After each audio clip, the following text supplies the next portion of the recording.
सावन पुत्रदा एकादशी व्रत कथा। युधिष्ठिर ने पूछा, मधुसूदन, श्रावण के शुक्ल पक्ष में किस नाम की एकादशी होती है? कृपया मेरे सामने उसका वर्णन कीजिए। भगवान श्री कृष्ण बोले, राजन, प्राचीन काल की बात है।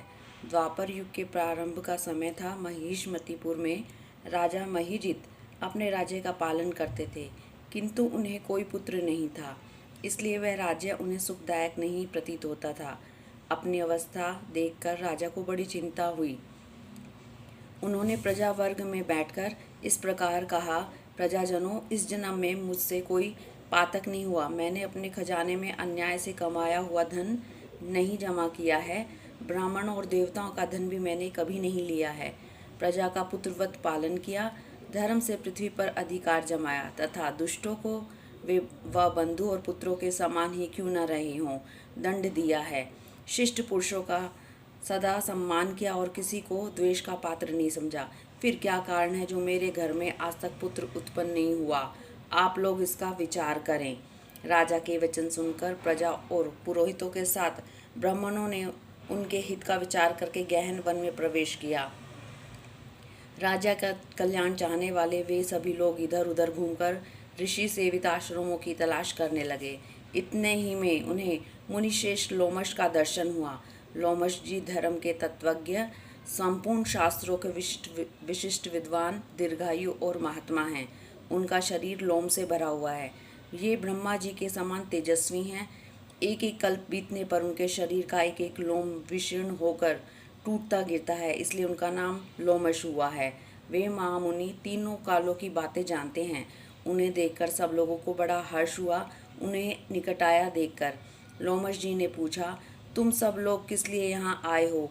अपने आगमन का कारण बताओ। तुम लोगों के लिए हितकारक कार्य होगा, उसे मैं अवश्य करूँगा। प्रजाओं ने कहा, ब्राह्मण, इस समय महिजित नाम वाले जो राजा हैं उन्हें कोई पुत्र नहीं है। हम लोग उन्हीं की प्रजा हैं जिनका उन्होंने पुत्र की भांति पालन किया है। उन्हें पुत्रहीन देख उनके दुख से दुखित हो हम तपस्या करने का दृढ़ निश्चय करके यहाँ आए हैं। द्विजोत्तम, राजा के भाग्य से इस समय हमें आपका दर्शन मिल गया है। महापुरुषों के दर्शन से ही मनुष्य के सब कार्य सिद्ध हो जाते हैं। मुने, अब हमें उस उपाय का उपदेश दीजिए जिससे राजा को पुत्र की प्राप्ति हो। उनकी बात सुनकर महर्षि लोमश 2 घड़ी तक ध्यान मग्न हो गए। तत्पश्चात राजा के प्राचीन जन्म का वृतांत जानकर उन्होंने कहा, प्रजाविंद, सुनो, राजा महिषजित पूर्व जन्म में मनुष्यों को चूसने वाला धनहीन वैश्य था। वह वैश्य गांव-गांव घूमकर व्यापार किया करता था। एक दिन जेठ के शुक्ल पक्ष में 10वीं तिथि को जब दोपहर का सूर्य तप रहा था, वह गांव की सीमा में एक जलाशय पर पहुंचा। पानी से भरी हुई बावली देखकर वैश्य ने वहां जल पीने का विचार किया। इतने में ही वहां बछड़े के साथ एक गौ भी आ पहुंची। यह प्यास से व्याकुल और ताप से पीड़ित थी, अतः बावली में जाकर जल पीने लगी। वैश्य ने पानी पीती हुई गाय को हटाकर दूर कर दिया, स्वयं पानी पिया। उसी पाप कर्म के कारण राजा इस समय पुत्रहीन हुए हैं। किसी जन्म के पुण्य से उन्हें अकंटक राज्य की प्राप्ति हुई थी। प्रजाओं ने कहा, मुने, पुराण में सुना जाता है कि प्रायश्चित रूप पुण्य से पाप नष्ट होता है, अतः पुण्य का नया उपदेश कीजिए जिससे उस पाप का नाश हो जाए। लोमश जी बोले, प्रजाजनों, श्रावण मास के शुक्ल पक्ष में जो एकादशी होती है वह पुत्रदा के नाम से विख्यात है। वह मनोवांछित फल प्रदान करने वाली है। तुम लोग उसी का व्रत करो।